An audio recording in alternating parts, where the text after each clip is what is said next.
Usalama unaendelea kuimarishwa kwenye miji mikubwa nchini Tanzania ambapo kumeshuhudiwa maafisa wa polisi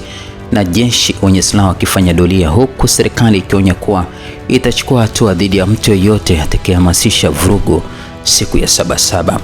Maafisa hao wameonekana kwa wingi katika maeneo mbalimbali, kwani pamoja na kwenye mizunguko ya barabara na mitaa katika miji katika jiji kuu la kibiashara jijini Dar es Salaam na miji mingine, hali ambayo wengi wanaona kuwa kutokuwa ya kawaida, baadhi yao wakisema ni njia ya kudhibiti maandamano yanayopangwa kufanyika siku ya leo, siku ya tarehe 7. Hivi karibuni kwenye mitandao ya kijamii wanaharakati wamekuwa wakihamasisha kufanyika kushinikiza kuwepo kwa uhuru wa kisiasa na uwajibikaji kufuatia matukio mauaji yaliyotokea kipindi cha uchaguzi mkuu wa mwaka 2025. Maandamano haya yanayodaiwa kupangwa yanakuja wakati ambapo serikali ikidai kuwa na taarifa za kiintelijensia kuwa kuna watu wanapanga kudhuru baadhi ya viongozi, wananchi pamoja na kuharibu mali. Wakati haya yakiendelea, siku ya Jumanne ni siku ambayo ni ya kitaifa ya maonesho ya biashara jijini Dar es Salaam maarufu kama Sabasaba, ambayo ni miongoni mwa maonesho makubwa zaidi ya kibiashara nchini Tanzania. Serikali imedai kuwa kuna raia ambao wamekuwa wakitumia mitandao ya kijamii kuhamasisha maandamano au vurugu, hivyo imejipanga kuchukua hatua kudhibiti hali yoyote ile itakayojitokeza. Kwa mujibu wa viongozi mbalimbali wa serikali ya Tanzania, uhamasishaji mkubwa umekuwa ukifanyika kupitia mitandao ya kijamii na wanaharakati ambao wenye lengo la kuleta vurugu. Japokuwa wanaharakati hao mitandaoni wamekuwa wakisema lengo lao ni kudai mageuzi ya kidemokrasia, haki kwa watu waliouawa wakati wa machafuko yaliyofuatia uchaguzi, pamoja na wajibikaji kwa viongozi wa serikali pamoja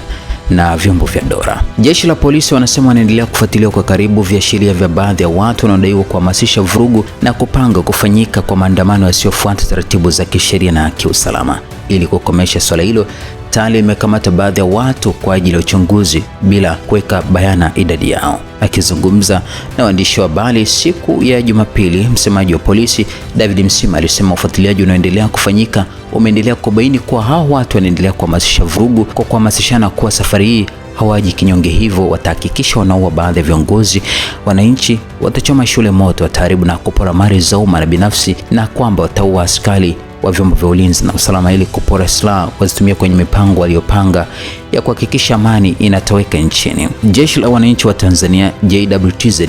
nalo lilitoa onyo siku ya Jumamosi kwa watu na makundi yanayodaiwa kuchochea kile lilichokiita kuwa ni vurugu nchini, ikiweka mkazo kuwa halitasita kuchukua hatua stahiki za kisheria. Hata hivyo, mkurugenzi wa habari na uhusiano wa jeshi hilo Lieutenant Kanali Sylvester Mangule alisema kumekuwa na uhamasishaji na upotoshaji unaofanywa na wasiolitakia mema nchi yetu, na kuwataka wananchi kutoshiriki kwenye vitendo vya vurugu na uvunjifu wa amani na utulivu wa nchi. Hata hivyo, mapema hii leo vikosi vya jeshi la polisi nchini Tanzania vimeendelea kuzunguka katika maeneo mbalimbali kwa ajili ya kuendelea kuimarisha ulinzi na usalama